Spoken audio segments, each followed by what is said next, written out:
রাষ্ট্রীয় স্বয়ংসেবক সংঘের শতবর্ষ উদযাপনে নাগরিক সম্মেলন। পূর্ব মেদিনীপুর জেলার হলদিয়া বিবি ঘোষ অডিটোরিয়াম। রাষ্ট্রীয় স্বয়ংসেবক সংঘের শতবর্ষ উদযাপনে পূর্ব মেদিনীপুর জেলার তাম্রলিপ্ত সাংগঠনিক জেলা জুড়ে বিভিন্ন মহকুমার এলাকায় চলছে বিশিষ্ট নাগরিক সম্মেলন। আজ হলদিয়া বিবি ঘোষ অডিটোরিয়ামে হলদিয়া মহকুমার এলাকায় প্রায় 5 শতাধিক স্বয়ংসেবক সংঘের বিশিষ্ট ব্যক্তিবর্গদের নিয়ে নাগরিক সম্মেলন অনুষ্ঠিত হয়। জেলা সংঘের প্রচারক বিদ্যুৎ মুখার্জি, উপস্থিত ছিলেন সুব্রত রায়, উপস্থিত ছিলেন ভারতীয় মজদুর সংঘের সদস্যবৃন্দ। আগামী 26শে বিধানসভা নির্বাচনের প্রাক্কালে শুরু হয়েছে এসআইআর। রাজনৈতিক উত্তপ্ত সারা রাজ্য জুড়ে রাষ্ট্র স্বয়ংসেবক সংঘের শতবর্ষ উদযাপনকে সামনে রেখে সংঘের সদস্যদের নিয়ে সম্মেলন অনুষ্ঠিত হয়। সম্মেলনে উপস্থিত ছিলেন বিদ্যুৎ মুখার্জি। তিনি আগামী দিনের সংঘ পরিচালনার বিভিন্ন নিয়ম কার্যক্রম তুলে ধরেন। সভা পরিচালনা করেন ডক্টর কৃষ্ণ গোপাল অধিকারী, তাম্রলিপ্ত পূর্ব মেদিনীপুর জেলার সঞ্চালক। সংবাদ মাধ্যমের মুখোমুখি হলেন ভারতীয় মজদুর সংঘ রাজ্য সভাপতি প্রদীপ বিজলি।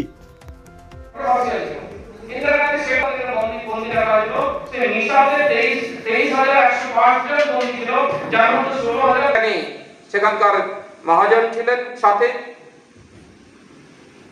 কর্ণ সিং তখন খুব ছোট ছিল। ওখান থেকে ভালো বার্তালাপ শুরু এবং খুব পজিটিভ বার্তালাপ হয়। 26 অক্টোবর রাজা হরি সিং ভারতের সঙ্গে বিলয় করেন। তো রাষ্ট্রীয় আন্দোলনে যে কোনো সময় সরকারের সহযোগিতাতে সরকার যখন আবশ্যক মনে করেছে আর সেই সময় সংঘ পাশে গিয়ে দাঁড়িয়েছে।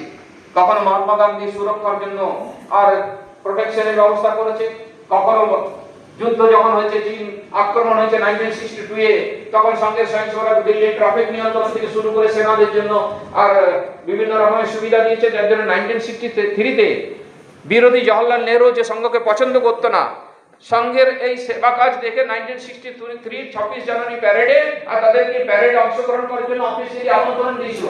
প্রায় 2000 স্বয়ংসেবকরা 26 জানুয়ারি 1963 প্যারেডে তারা অংশগ্রহণ করেছিল। এই ধরনের যখনই বিশেষ পরিস্থিতি হয় তখন দেশ স্বাধীন হয়ে গেছিল, কিন্তু গোয়া, দমন, দিউ এগুলো কিন্তু পর্তুগিজদের দখলে ছিল। গোয়া স্বাধীন হচ্ছে আরো 1961-এ বাস্তবে 47 ছিল। মানে বাস্তবে দেশ থেকে যদি দেখা যায় তো পুরো বিদেশি ইউরোপিয়ান শাসনকে সমাপ্ত করার জন্য 1961 পর্যন্ত সেটাও সংঘের স্বয়ংসেবকদের নেতৃত্বে গোয়া মুক্তি আন্দোলনের নামে আর সেই সময় আন্দোলন হয়েছিল। একবার 1955-এ জগন্নাথরাও যোশীর আর নেতৃত্বে আন্দোলন করা হয়েছিল। পরবর্তী সময় আবার আর মুভমেন্ট হয়েছে, অনেক স্বয়ংসেবক আর জেলে গেছে, অনেকের মৃত্যু হয়েছে। বীর মোহন রানাটে লিসবনে তার জেলে তাকে জেলে নিয়ে চলে গেছিল তারা, এখানে যখন আর কিছুতে পারলো না, আর তার সেখানে 24 বছর তার জেল হয়েছিল।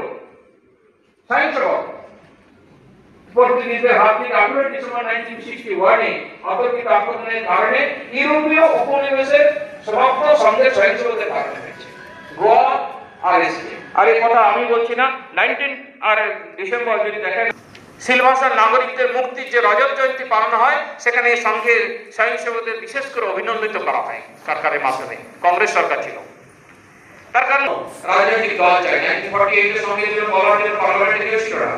গুরুজির কাছে তিনি আগ্রহ করলেন যে একটা সংঘ রাজনৈতিক ক্ষেত্রে বিলয় ঘটিয়ে একটা রাজনৈতিক দল তৈরি করা উচিত। গুরুজি বললেন এটা আবশ্যকতা আছে, কিন্তু সংঘ দল যে কাজ, সামাজিক কাজ সেটাই করবে, তুমি পার্টি করো। তার জন্য স্বয়ংসেবক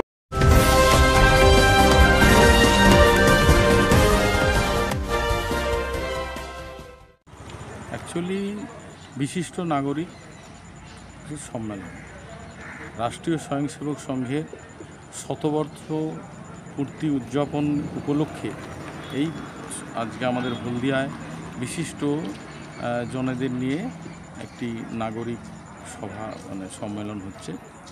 সেই সম্মেলনে রাষ্ট্রীয় স্বয়ংসেবক সংঘের বিভিন্ন প্রচারকরা এসছেন। তারা এই শতবর্ষ উপলক্ষে রাষ্ট্রীয় স্বয়ংসেবক সংঘের চিন্তাধারা, রাষ্ট্রীয় স্বয়ংসেবক সংঘের যে কাজ, তাদের যে প্রচার পুস্তিকা, সেই সব নিয়ে বিভিন্ন পর্যালোচনা হচ্ছে। মূলত কি বিষয় নিয়ে আলোচনা? মূলত রাষ্ট্রীয় স্বয়ংসেবক সংঘ কী মানুষের কাছে জানানো।